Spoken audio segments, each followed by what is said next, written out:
空调制热和电辅热有什么区别？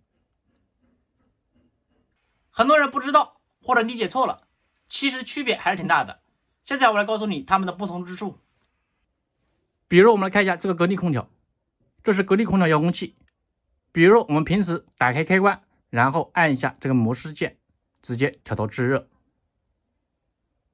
如果是单独的制热模式，这样这个外机压缩机会启动，这个时候里面的制冷剂就开始循环，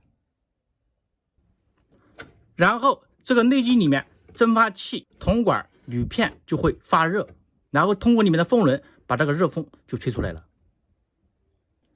这个时候如果我们开启了电辅热功能，这个边有一个图标就出来了，这个时候空调的制热模式也会打开，等于说外机压缩机也会启动，也是通过制冷剂来循环，里面的蒸发器也会加热，但是内部会有一个加热丝或者加热管也在加热。比如就像这个，等于说制热我们靠的是压缩机制冷剂，电辅热也就是说里面多了一个电加热，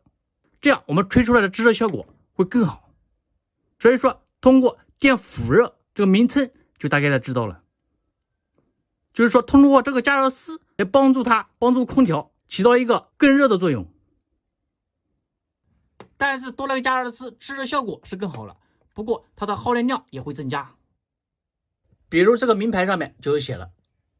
像这个制热额定功率是个1150瓦，但是这边一个电加热管额定功率是个1000瓦，等于说我们开普通制热就是1150瓦，我们加了加热丝，开了电辅热就会变成2150瓦，正好加了这个1000瓦上去。所以空调制热和电辅热有什么区别？总体来说就是这样子的。制热的话就是空调单独的运行，电辅热的话就加了一个加热丝，加了加热管，效果会更好，同时也会耗电量增加。现在你们知道了吧？